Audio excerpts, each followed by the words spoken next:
Pripreme su protežle u najboljem mogućem ozračju i okruženju. Odradili smo jako dobrih mjesec dana u Vitoriji. Momci su bili vrlo koncentrirani i fokusirani na rad. Jednostavno u nijednom momentu nisu pokazali ni malo opuštanja i vrlo kvalitetno su ispunjavali sve postavljene taktičke ciljeve koji su postavljeni pred njih. I apsolutno je atmosfera bila vrlo pozitivna, što nam je u krajnjem slučaju bio jedan od osnovnih prioriteta, da kroz dobar rad i kroz pozitivno ozračje stvorimo jednu pozitivnu radnu atmosferu, što nam je osnovni temelj za ono što nas čeka u prvenstvu.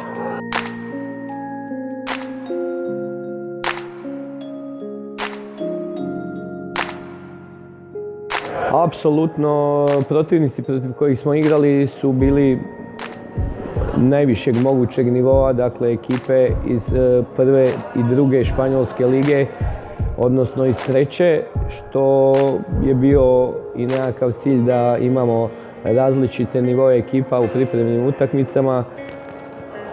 Čak bih rekao i preko mojih očekivanja, posebno protiv ekipa kao što su Atletico Bilbao, Osasuna i Oviedo su momci reagirali. Vrlo dobro su prenosili ono što se radilo na treningu i što im se stavljalo kao osnovni cilj za te utakmice. Tako da mogu reći da sa puno optimizma gledam u prvenstvo upravo na temelju tih odigranih utakmica i trenažnog rada koji je proveden.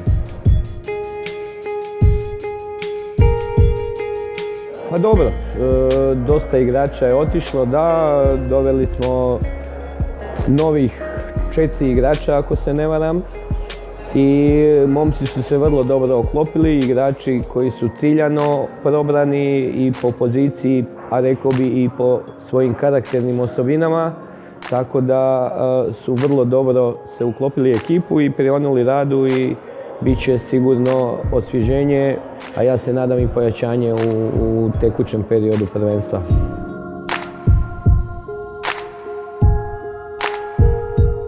Dobro, meni je sad teško govoriti o nekakvom pomaku, obzirom da sam ih ja tek sad preuzeo na osnovu onog što sam gledao prošle polusezone, kako su igrali u prvenstvu. Ja sam u svakoj utakmici vidio jako puno i dobrih stvari, koliko god često su možda nekakve individualne greške presudile da rezultat ode u krivom smjeru.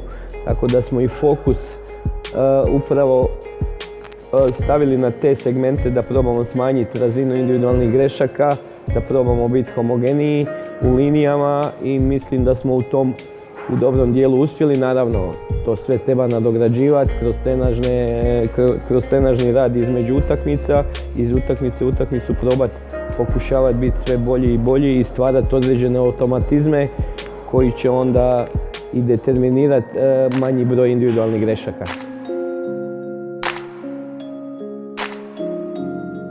Pa naravno da očekujem maksimalno što se može izvući iz te utakmice, dakle uvijek sa ciljem da se utakmica proba pobijediti. Mislim da taj rad koji smo sproveli na pripremama može biti upravo detonator i dobre igre koja bi nas trebala dovesti do dobrog rezultata. Tako da ono što je meni bitno kao treneru, da vidim da su momci fokusirani do kraja, da apsolutno momčadski odrade sve postavljene zadatke pred njih, da pokažu nešto bez čeg nećemo moći funkcionirati u sezoni, a to je velika doza kolektivnog rada sa loptom i bez. I naravno da to su nekakvi preduvjeti, ako budu ispunjeni, da onda možemo očekivati dobar rezultat.